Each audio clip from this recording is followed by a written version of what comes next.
Hello बच्चों, थोड़ा अभी अगले लेक्चर के अंदर कुछ एक थोड़ी नेटवर्क प्रॉब्लम के कारण या मैसेज कहीं से प्राप्त होने से कुछ थोड़ी सी गड़बड़ी थी, लेकिन उसके बारे में हम आगे चर्चा कर रहे हैं अगले टॉपिक में, जिसका नाम है लघु बीजाणु जनन। लघु बीजाणु जनन के बारे में हमने पहले चर्चा की, जो हमने आपको बता भी दिया कि जो आपकी जो दुगड़े सेल थी, अगुण सेल्स का निर्माण हो गया, उसे लघु बीजाणु जनन कहा। उसके बाद प्राथमिक बीजाणुजन सेल्स आया और उसके बाद आया लघु बीजाणु जनन के बारे में अगला टॉपिक, जो ऐसी स्थिति में देखेंगे अर्धसूत्री विभाजन द्वारा। कौन से विभाजन द्वारा? अर्धसूत्री विभाजन द्वारा चार अवृत लघु बीजाणु या पराग कणों का निर्माण होता है। किसका निर्माण होता है? पराग कणों का निर्माण होता है। ऐसी स्थिति में इसको एक चतुष्क के रूप में, किसके रूप में? चतुष्क के रूप में व्यक्त करते हैं। किसके रूप में करेंगे बच्चों? चतुष्क के रूप में।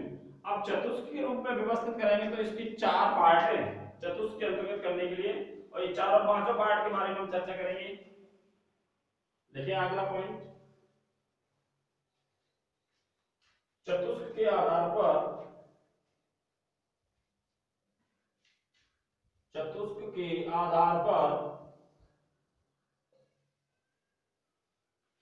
इन्हें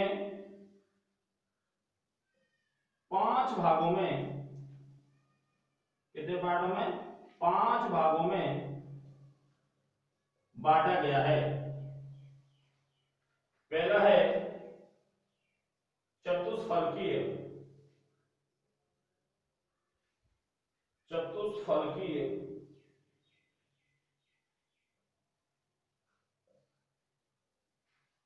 दूसरा है समद्विपार्श्विक।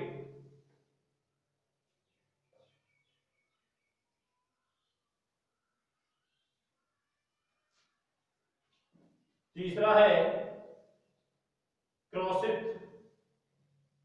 साथ साथ लिखते जाएंगे। और चौथा है टी आकार। दिखाई दे रहा है सबको? पहला है चतुष्फलकीय, दूसरा है समद्विपार्श्विक, और तीसरा है क्रॉसित, और चौथा है टी आकार। और अगला लास्ट वाला टॉपिक है वो है आपका रेखिक। देखो दोस्तों, हमने भी देखा था कि जो हमारे जो अर्धसूत्री विभाजन से जो चार हमें सेल्स जो प्राप्त हुई थी या चार बीजाणु जो प्राप्त हुए थे, उसको हमने चतुष्क प्रकार बोला। क्या बोला? चतुष्क। तो चतुष्क के आधार पर इसको कितने पार्टों में बांटा गया बच्चों? चतुष्क के आधार पर पराग कणों को कितने पार्टों में व्यवस्थित किया गया था? पांच। कितने बच्चों? पांच। अब पांच हैं हमारे। पहला है चतुष्फलकीय, दूसरा है समद्विपार्श्विक, और तीसरा है क्रॉसिक, चौथा है टीआकार, और पांचवा है रेखिक प्रकार। दिखाई दे रहा है? सभी लिखेंगे एक साथ और फर्स्ट हेडिंग डालेंगे। पहला पॉइंट जो आज चल रहा है आपका वो है चतुष्फलकीय। क्या है बच्चों? चतुष्फलकीय।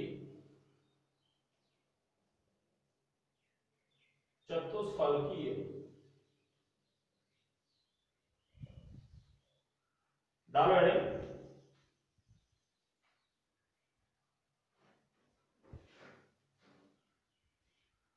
लिखेंगे इसमें, इनमें एक ओर से देखने पर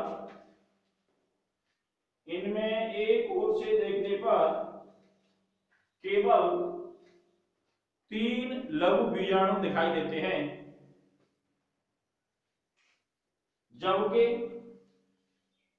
चौथा लघु बीजाणु या परागकण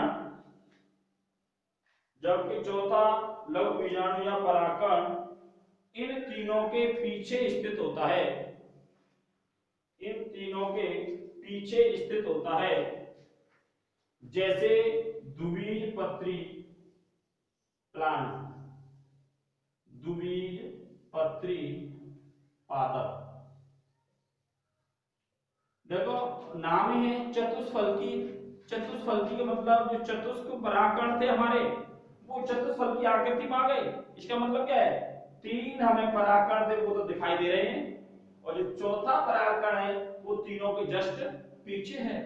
कैसा बोलेंगे बच्चे से, चतुष्फल की पराग व्यवस्था बोलेंगे। कौन सी व्यवस्था बोलेंगे, चतुष्फल की व्यवस्था।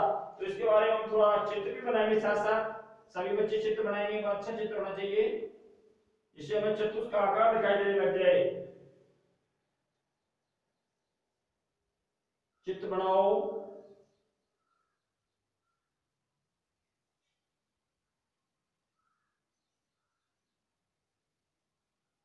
बना रहे हैं सभी,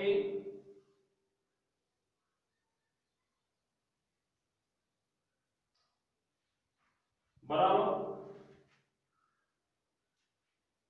इन्हें क्या बोलते हैं, लघु बीजाणु।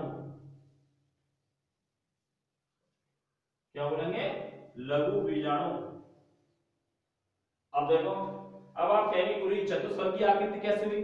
चतुष्फल की आकृति हमें दिखाई दे रही होगी, आपने मैथमेटिक्स के अंदर पढ़ा चतुष्फल की आकृति दिखाई दे रही है क्या, देखना ये कौन सी आकृति है, चतुष्फल का आकृति है।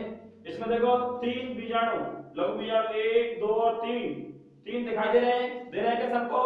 और जस्ट इनके तीनों के पीछे एक लघु बीजाणु वो छुपा हुआ है लेकिन वो हमें दिखाई नहीं दे रहा है। ये किसके अंदर होता है, द्विबीजपत्री पादपों में।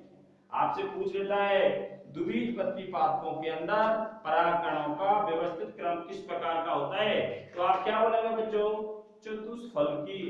क्या बोलेंगे, चतुष्फलकी। 1 नंबर का क्वेश्चन कर लेता है यहाँ से, अच्छा क्वेश्चन भी है कि डाइकोटिलेडोनस प्लांट के अंदर परागकणों की व्यवस्था किस प्रकार होती है, चतुष्फलकी। बच्चों कैसी होगी, चतुष्फलकी।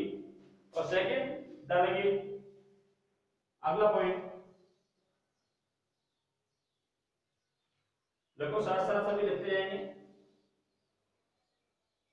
दूसरा नंबर, सम द्विपार्श्विक, सम द्विपार्श्विक लिखेंगे। इसमें चतुष्क के, इसमें चतुष्क के चारों लघु बीजाणु, चतुष्क के चारों लघु बीजाणु एक ही तल में पाए जाते हैं। कौन से तल में, एक ही तल में पाए जाते हैं। जैसे एक बीजपत्री पौधे, उदाहरण इसको बोलते हैं मोनोकोटिलेडनी प्लांट। इंग्लिश में लिखना चाहें तो एक बीजपत्री, एक बीजपत्री पादप। चित्र बनाएंगे जब भी समझेंगे।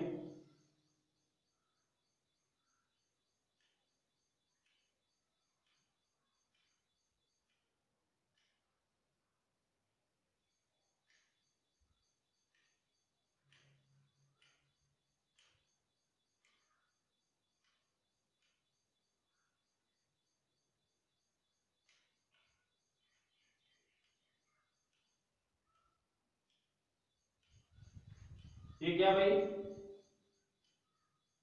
परागकण। इनको क्या बोलते हैं साथ, लघु बीजाणु।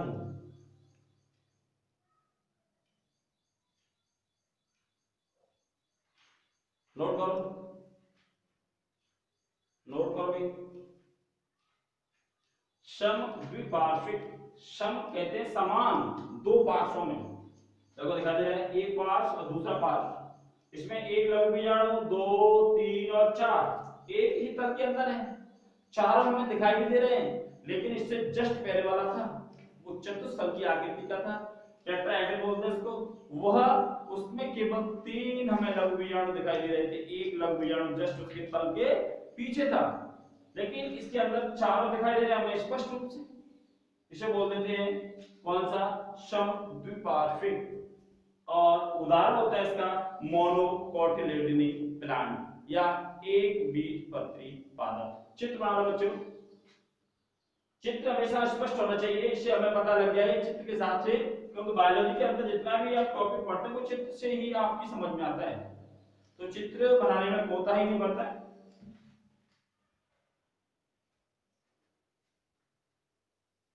चलो अगला पॉइंट देखते हैं, तीसरा पॉइंट बना लिया सबने, क्लियर हुआ? बनाओ बनाओ भाई। और थोड़ा अगला जो टॉपिक होगा, इससे लास्ट वाला 2 टॉपिक और आए हमारे इसी में, उसको हम नेक्स्ट लेक्चर के अंदर पढ़ेंगे। और एक विशेष आपसे बात है कि थोड़ा हम जो पढ़ाया गया उसको विशेष रूप से ढंग से इसकी वीडियो देखें, इससे क्या है कि थोड़ा आपका सिलेबस भी क्लियर होगा। साथ साथ हमने नोटिस भी इससे पहले वाले, आपको सबको पता होगा, मैंने इस ग्रुप के अंदर इससे जो पहले पढ़ाया था वो सभी नोटिस भेज चुका हूं अगली वीडियो में से सेकंड वीडियो के अंदर। तो उस वीडियो के अंदर नोटिस प्राप्त हुए उन नोट्सों को रख लें, लिख लें अच्छी तरह से, अगर यहाँ नहीं लिख पहुंचते हैं तो ठीक है। और अगला टॉपिक नेक्स्ट वीडियो। थैंक्स, धन्यवाद।